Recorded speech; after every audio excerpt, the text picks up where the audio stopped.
क्रमांक 70। अवश्यन्नश्वरैरेभिरायुः कायादिभिर्यदि शाश्वतं पदमायाति मुधायातमवैहिते। अवश्य नष्ट होने वाले इन आयु, काय आदि, अवश्य नष्ट होने वाली आयु, काया आदि से यदि शाश्वतम पदम आयाति, यदि शाश्वत पद मोक्ष प्राप्त होता है,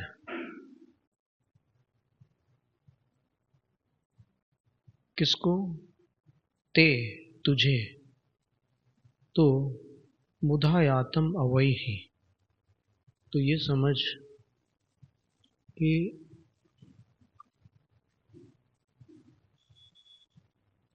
यदि आयु और शरीर के योगदान से मुक्ति प्राप्त हो जाए तो तेरा कुछ भी खर्च नहीं हुआ, तुझे अनायास बिना परिश्रम के मोक्ष की प्राप्ति हो गई, ऐसा समझ।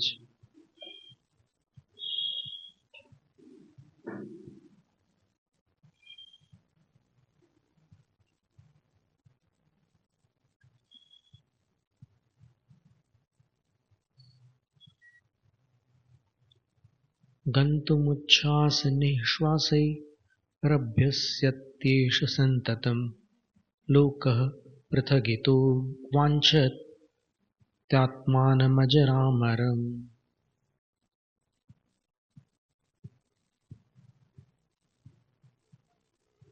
सांस छोड़ना और सांस भीतर लेना, इनके माध्यम से एष यह आत्मा संततम गंतुम अभ्यस्यति, निरंतर जाने का अभ्यास करता है। अपनी आत्मा श्वासों के माध्यम से, श्वास अंदर आती है, बाहर जाती है, फिर बाहर जाने के बाद फिर अंदर आती है। ये जो श्वासों का क्रम है उसको लेकर आचार्य कहते हैं कि आत्मा जाने का अभ्यास कर रही है और लोक इतो पृथक, इससे पृथक जो प्राणी है, जो संसारी लोक है, लोक शब्द का अर्थ एक मानव, एक जीव भी होता है, तो वह आत्मानम अजरामरम वांछति, आत्मा जाने का अभ्यास कर रही है और प्राणी अपने आप को अजर अमर रखने का भाव कर रहा है, वांछा कर रहा है। यानी प्राणी सोचता है कि मैं न मरूं और आत्मा सोचती है कि मैं निकल जाऊं इस पिंजरे से, मैं चली जाऊं, और वो सोचता है कि मैं हमेशा जिंदा रहूं। गलत्यायुः प्रायः प्रकटित घटी यंत्र सलिलम खलः कायोप्यायुर्गतिमनुपतत्येष सततम् किमस्यान्यैरन्यैर्द्वयमयमिदं जीवितमिह स्थितो भ्रान्त्या नाविस्वमिव मनुते स्थास्नुमपधीः।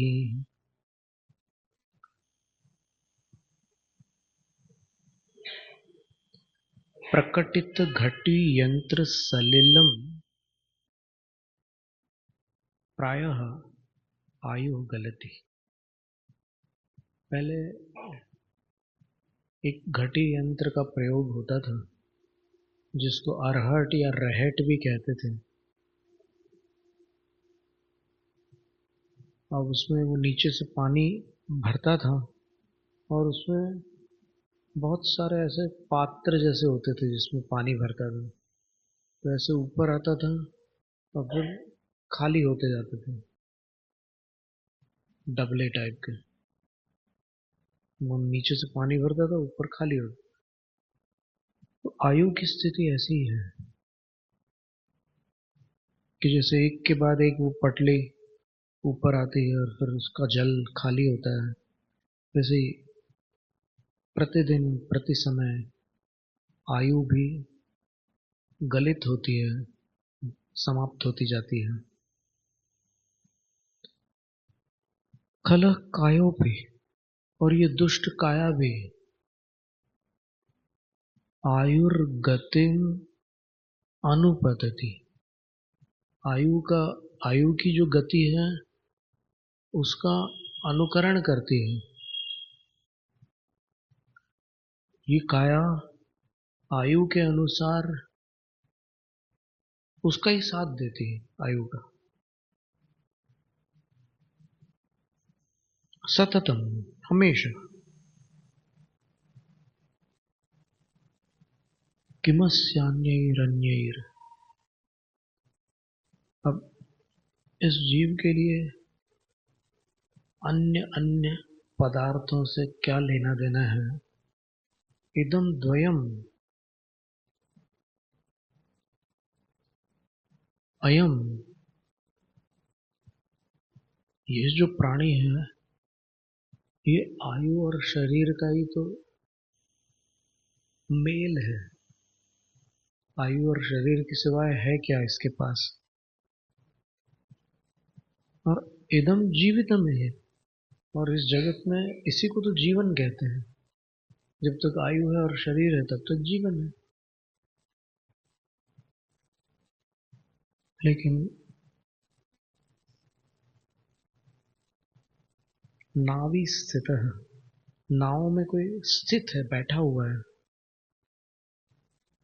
वह स्वम अपदि स्नास्नुम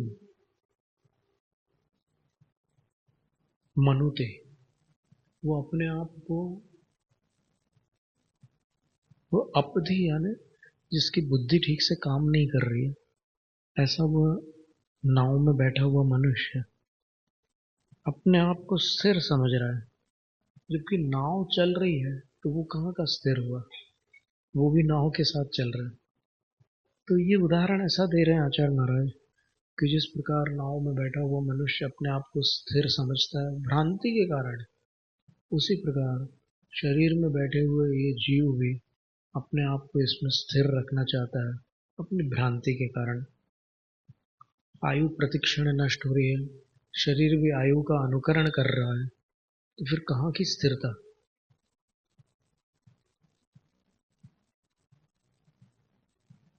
तो इसलिए वो पूर्व श्लोक में आचार्य कह रहे थे, यदि इस शरीर से और इस आयु से जो कि नष्ट होने वाले हैं, यदि इनके माध्यम से तुझे मोक्ष मिल जाए तो ये समझ कि मोक्ष तुझे कुछ भी नहीं चुकाना पड़ रहा है, ये वैसे ही नष्ट होने वाले हैं।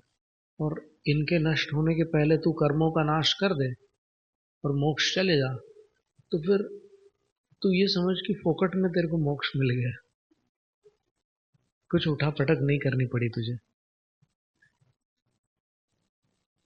तो वो विद्या क्या है मोक्ष जाने की, उसकी चर्चा इसमें आगे आने वाली है। उच्छ्वास खेद जन्यत्वात् दुख में शोत्र जीवितम तद्विरामो भवेन मृत्युर नृणाम भण कुतः सुखम। और तू जीवित रह करके कहां से सुख प्राप्त कर लेगा। उच्छ्वास खेद जन्यत्वात्,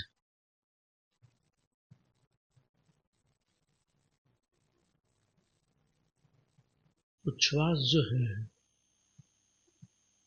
सांस बाहर निकालनी पड़ती है अपने को, अपन भर करके रख नहीं सकते, कुछ देर में अपने को बाहर निकालनी पड़ती है। तो वो खेदजन्यत्वात्,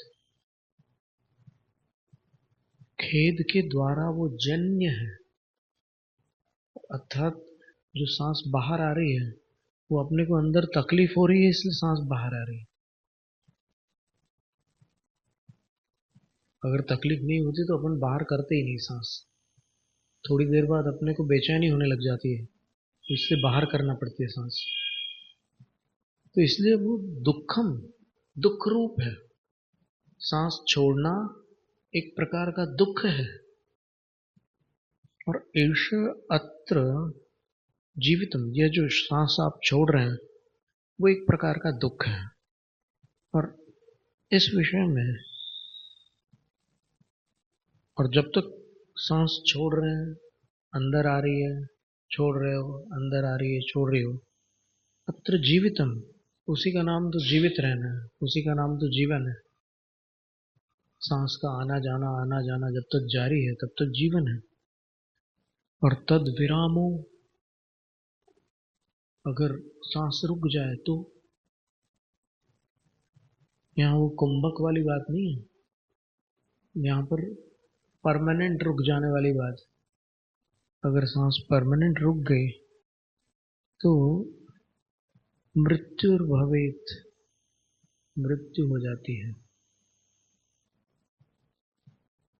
तो आचार्य कहते हैं, भाड़, अब तू ही बता, नृणाम सुखम कुतः, मनुष्यों को सुख कहाँ से मिले। अर्थात जहां जहां वो सुख की खोज कर रहा है वहां से सुख नहीं मिलने वाला। जन्म ताल द्रुमाजंतु फलानि प्रच्युतान्यधः, अप्राप्य मृत्यु भूभाग मंतरे स्युः कियच्चिरम्। जन्म रूपी ताड़ का एक वृक्ष समझ लो, अलंकारिक चित्रण, उससे जंतु फलानि अधः प्रच्युतानि, जीव जंतु रूपी जो फल है उस ताड़ वृक्ष से नीचे की ओर गिर रहे हैं। और मृत्यु भूभागम अप्राप्य, धरती जो है वो मृत्यु है,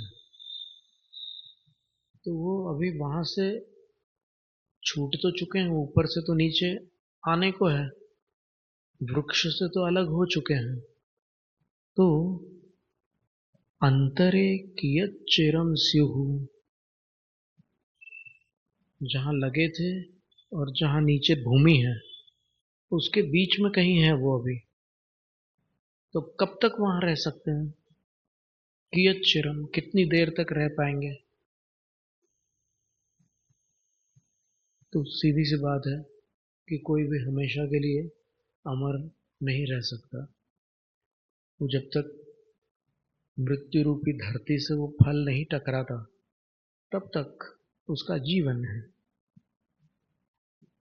और देखो, मृत्यु के विषय में और बता रहे हैं, क्षितिजलदिभिः संख्यातीतैर् बहिः प्रवनैस्त्रिभिः पर्वतमतः खेनाधस्तात् खलासुरनारकान्, उपरि दिविजान् मध्ये कृत्वा नरान् विधिमन्त्रिणाम्, पतिरपि नृणां त्राता नैको यलङ्घितमोऽन्तकः।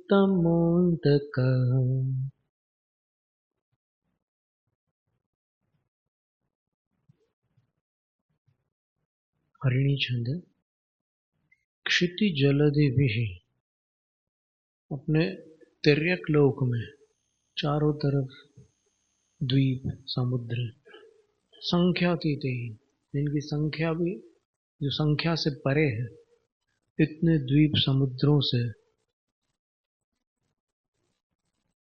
और बही, उनसे बाहर, द्वीप समुद्रों से बाहर क्या है, त्रिभी पवन ही, तीन प्रकार की वायु है, वात है, घन वात वलय, घनोदरी, तनु वात वलय, तो इनसे परिवृतम, ये मनुष्य लोक परिवृत है, घिरा हुआ है। मनुष्य लोक के चारों तरफ असंख्यात द्वीप समुद्र है और उसके बाहर 3 प्रकार की प्रबल वायु है। अतः खे, और उसके आगे खेन परिवृतम, ये पूरा लोक आकाश से घिरा हुआ है। और अधस्तात, और नीचे कौन है?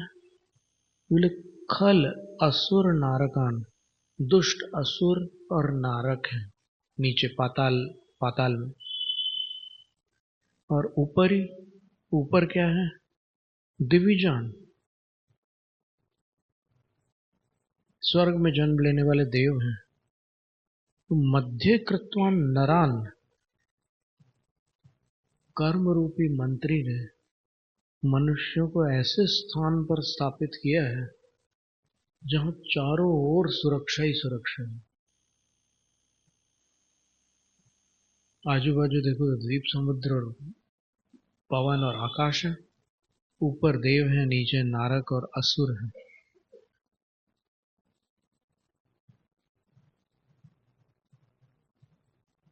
फिर भी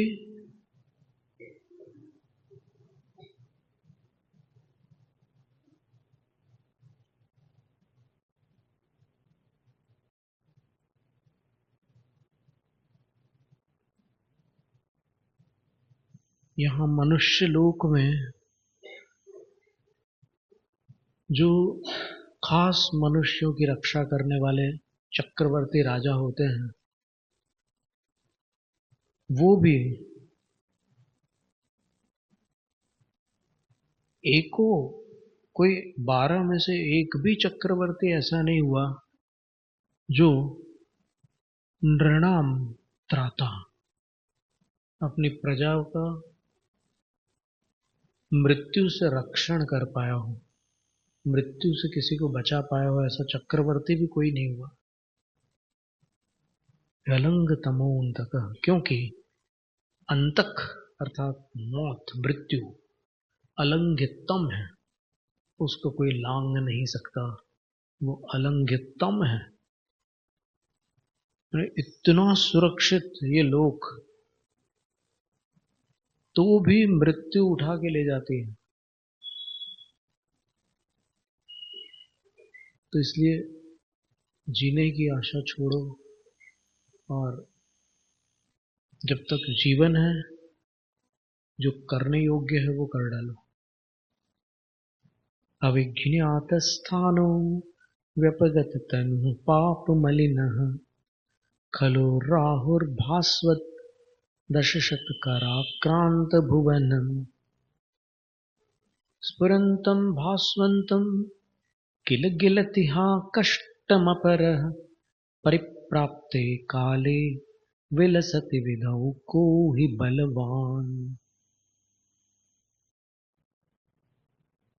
पृथ्वी चंद, अविज्ञात स्थानों, जिसका ठिकाना नहीं है, अर्थात जिसके रहने का स्थान किसी को पता नहीं है, और व्यपगत तनु, जिसके पास शरीर भी नहीं है, पाप मलिनः, जो पाप से मलिन है, खलो और दुष्ट है, ऐसा राहु, राहु भास्वत दश शत कराक्रांत भुवनम, प्रकाशमान 1000 किरणों से जो भुवन को अर्थात जगत को व्याप्त करने वाला, भास्वंतम स्फुरंतम प्रकाशमान सूर्य है, उसको किल गिलती, उसको निगल जाता है, यानी सूर्य पर ग्रहण लग जाता है। तो साहित्य में कहते हैं कि राहु निगल गया। तो हाँ, खेद की बात है, कष्टम, कष्ट की बात है। अपर को ही बलवान विधौ विलसति काले परिप्राप्ते, फिर जब कर्म योग से काल के आ जाने पर जब कर्म का विलास रहता है, अर्थात मृत्यु काल में जीव पुरुषार्थ के अधीन नहीं रहता, वो कर्म के अधीन हो जाता है। उसकी आयु जब पूर्ण होने को होती है, तब कौन बलवान उसकी रक्षा कर सकता है? जब जगत को प्रकाशित करने वाले सूर्य को राहु निगल जाता है, तो जब मृत्यु किसी को निगलेगी तो कौन रक्षा करेगा? उत्पाद्य मोह मद विह्वलमेव विश्वम वेदा स्वयं गतघृणश ठकवत्यतिष्ठम् संसार भीकर महागहनांतराले हंता निवारयितुमत्र कः समर्थः। मोह रूपी मदिरा से सारे ही विश्व को विह्वल बनाकर स्वयं वेदाहा, स्वयं वेदा अर्थ अन्य मत में ब्रह्मा को वेदा कहते हैं, और यहाँ पर वेदा का अर्थ है अपना कर्म। अपने कर्म ने दुनिया को मोह की मदिरा से विह्वल बना दिया है, और वह कर्म गत घृणश निर्दय होकर ठकवत एक ठग की भांति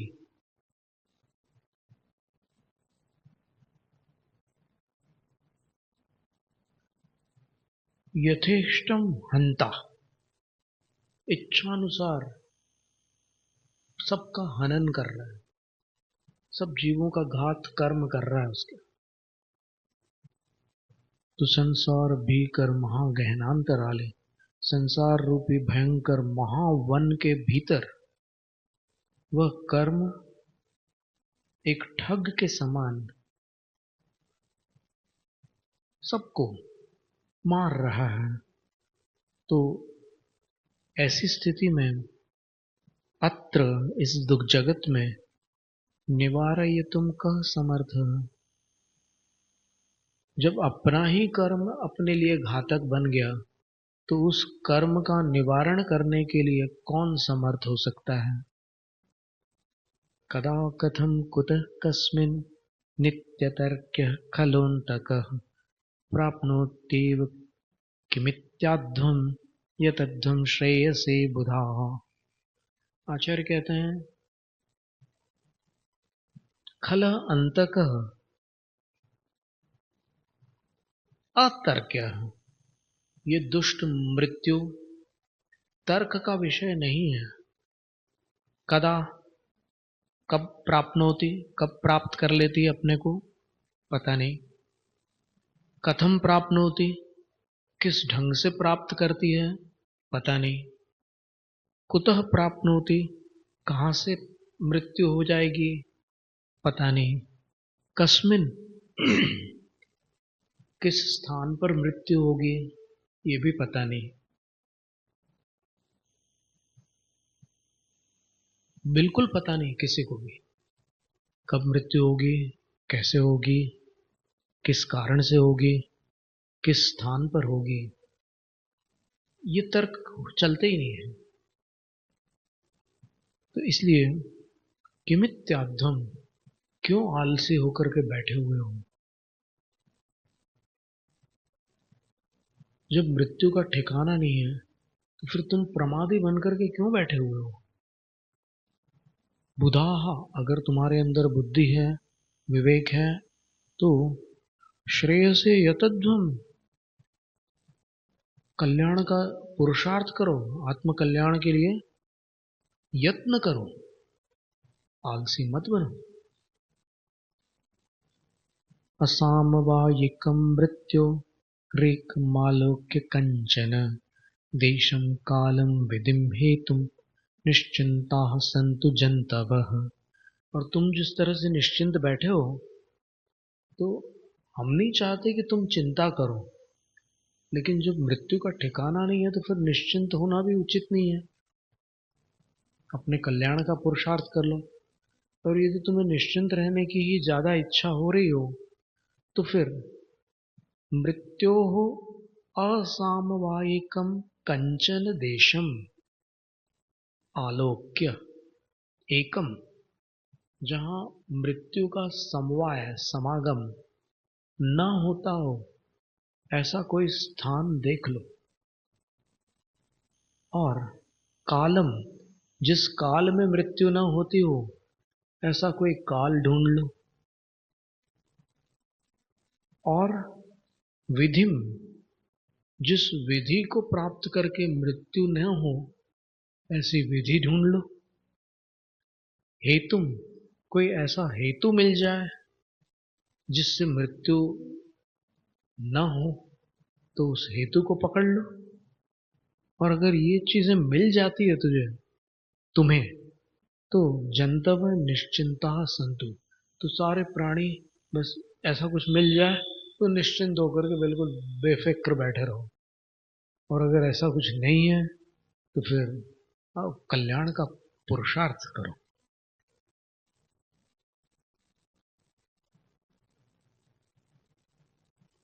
तो इस तरह ये 79 काव्य आज स्वाध्याय में पूर्ण हुए हैं। अभी आचार्य जगा रहे हैं संसारी प्राणियों को। ये सारे श्लोक सुनकर के कुछ ऐसा लगता है ना अंदर से, बात तो सही है, ऐसा लगता है ना, कह तो सही रहे हैं। तो आचार्य जगा रहे हैं, जाग गए तो काम बनेगा, सोए रहे तो काम बिगड़ेगा। जगाने की चेष्टा है। जय नम जय शासन।